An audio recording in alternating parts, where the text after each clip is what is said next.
नमस्कार दोस्तों, स्वास्थ्य मित्र अर्थात हेल्थ बडी चैनल में आपका स्वागत है। हमारे चैनल का उद्देश्य है स्वास्थ्य के प्रति जागरूकता लाना और दवाइयों का खर्चा घटाना। आज का विषय है विटामिन्स के स्रोत और कार्य। विटामिन्स जो हमारे शरीर को ताकत देते हैं वो हमें भोजन से प्राप्त होते हैं। इन दिनों बहुत लोग पूछना चाहते हैं कि क्या खाएं और किससे शरीर को ताकत मिलती है, किस सब्जी में कौन सा विटामिन होता है या किस फल में कौन सा विटामिन होता है। इन्हीं सब बातों को सोचते हुए हमने तय किया कि आपको सारे विटामिन्स के विषय में आज बताएंगे। देखिए, विटामिन्स क्यों जरूरी है। हमारे शरीर को ऊर्जा की आवश्यकता होती है। ऊर्जा कई स्रोतों से हमें मिलती है, उसमें से भोजन भी एक मुख्य ऊर्जा का स्रोत है। यानी जो ताकत, जो शक्ति हमारे शरीर में होती है उसमें हमारे भोजन का एक महत्वपूर्ण योगदान है। अब भोजन के बहुत सारे घटक हैं, जैसे कार्बोहाइड्रेट है, फैट है, और विटामिन्स और मिनरल्स हैं और प्रोटीन है। जो ऊर्जा का प्रतिशत है वो कम मात्रा में भी जो फल हम खाते हैं उससे हमें बहुत ज़्यादा ऊर्जा मिलती है, और जो फल हैं, सब्जियां हैं, उसी में विटामिन्स और मिनरल्स ज़्यादा होते हैं। हालांकि दूध और दूध से बने पदार्थों में भी बहुत सारे विटामिन होते हैं।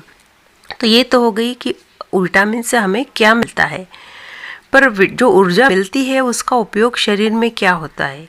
तो मुख्य रूप से मेटाबॉलिज्म अर्थात चयापचय। तो चयापचय में दो भाग होते हैं। एक होता है एनाबॉलिज्म, जिसे हम चय बोलते हैं। तो एनाबॉलिज्म मतलब नए नए शरीर में ऊतकें, नई कोशिकाएं बनती हैं, यानी जो शरीर को बनाता है। दूसरा भाग होता है मेटाबॉलिज्म का अपचय मतलब कैटाबॉलिज्म। तो उसमें ये होता है कि आपके जो भी ऊतक और कोशिकाएं मर गई हैं, जिनका काम शरीर में समाप्त हो गया है, उन सबको तोड़कर फिर शरीर से बाहर निकालना, ये है कैटाबॉलिज्म। की कोशिकाएं ऊतक बनाना और जो कोशिकाएं मर गई हैं, जिनका काम खत्म हो गया है, उनको हटाना तोड़ के शरीर से। तो ये पूरा जो विधि है उसे कहते हैं मेटाबॉलिज्म। इस सारी प्रक्रिया में विटामिन्स और मिनरल्स का बहुत बड़ा योगदान होता है। इसलिए आज हम विटामिन्स कितने प्रकार के होते हैं और किस किस सब्जी में कौन सा विटामिन पाया जाता है उस पर बात करेंगे। विटामिन्स मुख्य तरह से दो प्रकार के होते हैं। एक विटामिन होता है जिन्हें कहते हैं वसा में घुलनशील। वसा मतलब फैट। तो फैट में जो सॉल्युबल है उन्हें कहते हैं फैट सॉल्युबल विटामिन्स, यानी वसा में घुलनशील विटामिन्स। और दूसरा वर्गीकरण होता है वो होता है पानी में घुलनशील, यानी वाटर सॉल्युबल विटामिन्स। तो दोनों तरह के विटामिन शरीर में आवश्यक होते हैं। तो पहले हम जो बात करेंगे वसा में जो घुलनशील विटामिन है, यानी फैट सॉल्युबल विटामिन, वो कौन कौन से होते हैं इस पर बात करेंगे। ये 4 विटामिन वसा में घुलनशील होते हैं। Vitamin A, vitamin D, vitamin E और विटामिन के। ये 4 विटामिन जो हैं ये चारों वसा में घुलनशील होते हैं। अब प्रारंभ हम करेंगे विटामिन ए से। तो विटामिन जो ए है वो एक बहुत ही महत्वपूर्ण स्रोत है जो हमें मिलता है गाजर में, पालक में और हरी सब्जियों में, जिसमें भी कैरोटीन मौजूद होता है उसमें। और दूध और मक्खन तथा पनीर जैसे जो डेयरी उत्पाद हैं उसमें भी विटामिन ए होता है। अच्छा, विटामिन की कमी से कुछ रोग भी होता है।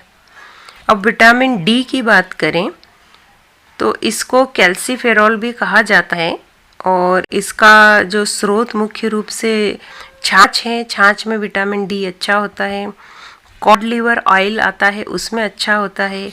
जो सूर्य का प्रकाश हम लेते हैं धूप में बैठकर, उसमें भी विटामिन डी होता है। अच्छा, विटामिन की कमी से कुछ रोग भी होता है।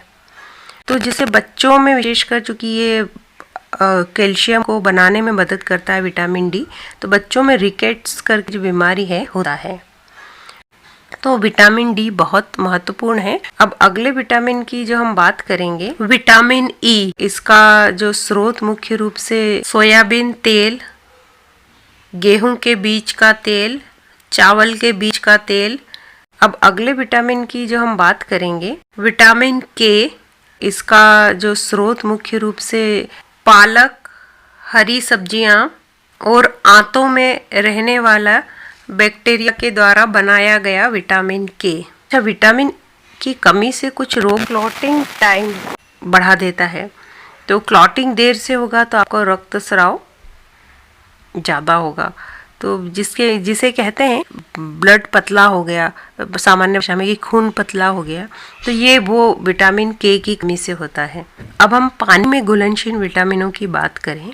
एक तो विटामिन बी कंपाउंड होता है जिसमें बहुत सारे बी श्रेणी के विटामिन रहेंगे।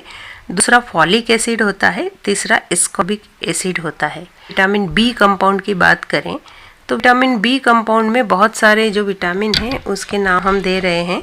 B1 थायामीन, मटर, फलीदार सब्जियां, वालोल फली, सूरजने की फली आदि सब्जियां और फल। विटामिन की कमी से कुछ रोग भी होता है।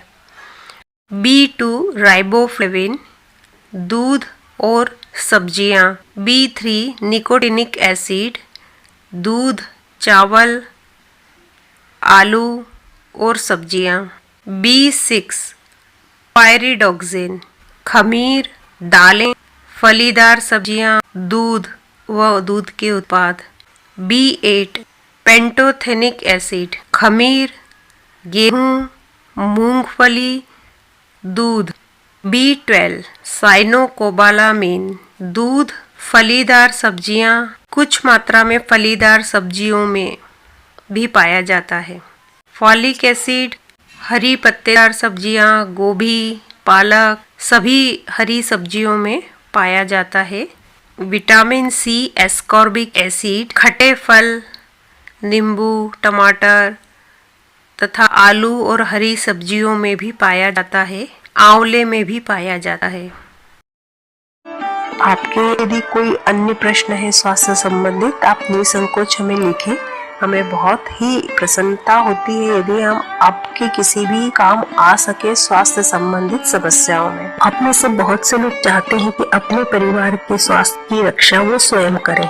ऐसे ही लोगों के लिए हमने एक ऑनलाइन आयुर्वेदा कोर्स डिजाइन कर रखा है जिसमें हम आपको अपने स्वास्थ्य की रक्षा कैसे करें ये बताते हैं। तो उसमें आप इतना सीख जाते हैं कि आपने और अपने परिवार के स्वास्थ्य की रक्षा कर सके। आपको स्वास्थ्य संबंधित किताबें पढ़ने का शौक है, विशेषकर आयुर्वेद, योग संबंधित, तो किताबों का लिंक भी हमने विवरण में दे रखा है। हमारे चैनल को आप सब्सक्राइब करेंगे यानी सदस्यता ले लेंगे, आपको हमारे हर नए वीडियो की जानकारी तुरंत मिल जाया करेगी। तो फिर मिलते हैं अगले वीडियो में, तब तक के लिए नमस्कार।